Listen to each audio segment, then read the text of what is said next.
হযরত ওমর রাতের বেলায় সবাই ঘুমাচ্ছেন, হযরত ওমরের ঘুম নাই। তিনি ঘুম থেকে জেগে রাত্রির বেলায় ঘুরে ঘুরে বেড়াচ্ছেন কে কি অবস্থায় আছে। ঘুরতে ঘুরতে দেখেন একটা তাঁবুর মধ্যে আলো জ্বলতেছে আর কান্নার আওয়াজ। আস্তে করে কাছে গেছেন, যে দেখেন একটা মেয়ে লোক কি জন্য রান্না করতেছে আর বাচ্চাগুলি পাশে বসে কাঁদে। তিনি ভিতরে ঢুকে বললেন, আচ্ছা মহিলা, তুমি এত রাত করে রান্না করতেছো কেন? এই বাচ্চাগুলি ক্ষুধায় কাঁদতেছে, যদি তুমি সন্ধ্যা রাত্রে রাঁধতে তাহলে তার অসুবিধা হতো না। মেয়ে লোকটি বলছে, পথিক, আমি তো তোমার চিনি না, তুমি তো আমার এইভাবে শাসন করতে পারো না। এই যে বাচ্চা ছেলেমেয়েগুলি আর আমরা মদিনার লোক না, পার্শ্ববর্তী দেশ থেকে আসছি মদিনা গভর্নমেন্টের কাছ থেকে সাহায্য নেওয়ার জন্য। ভিড়ের কারণে খলিফার কাছে যাইতে পারি নাই।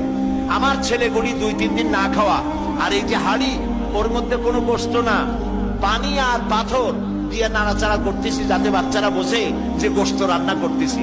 বলেছি যে একটু অপেক্ষা করো, রান্না হইলে খাইতে পারবা। কিন্তু বাচ্চাগুলি এত ক্ষুধার্ত, কোন রকমেই তারা আমার কথা শুনতে চাচ্ছে না, কাঁদতেছে।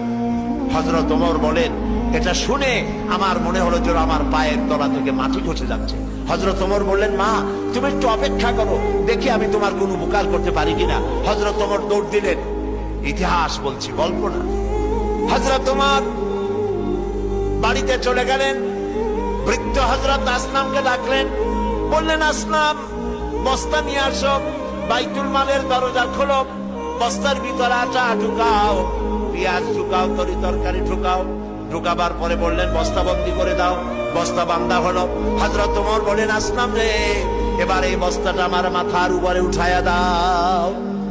হযরত আসলাম বলছেন, আমিরুল মুমিনিন, এই বস্তা বহন করার জন্য আমি খাদেম উপস্থিত আছি। হযরত ওমর বললেন, না, আজকের বোঝা আমার মাথায় উঠাও, কারণ কিয়ামতে তোমাকে আসামি বানানো হবে না। যে দৃশ্য আমি দেখে এসেছি কিয়ামতের দিন, এর জন্য আল্লাহ আমাকে আসামি বানাবেন। আমার বোঝা আমার মাথায় উঠাও। আটার বস্তা মাথায় নিয়ে হযরত ওমর দৌড়তে লাগলেন।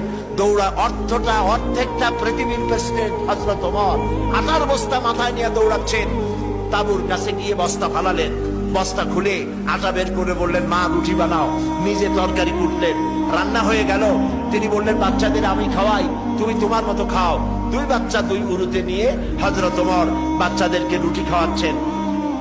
মহিলাটি লক্ষ্য করে দেখলেন যে হযরত ওমর রাদিয়াল্লাহু তাআলা আনহু বাচ্চাদের খাওয়াচ্ছেন আর তার চোখ দিয়ে পানি পড়তেছে, দাড়ি ভিজে ভিজে পড়ছে।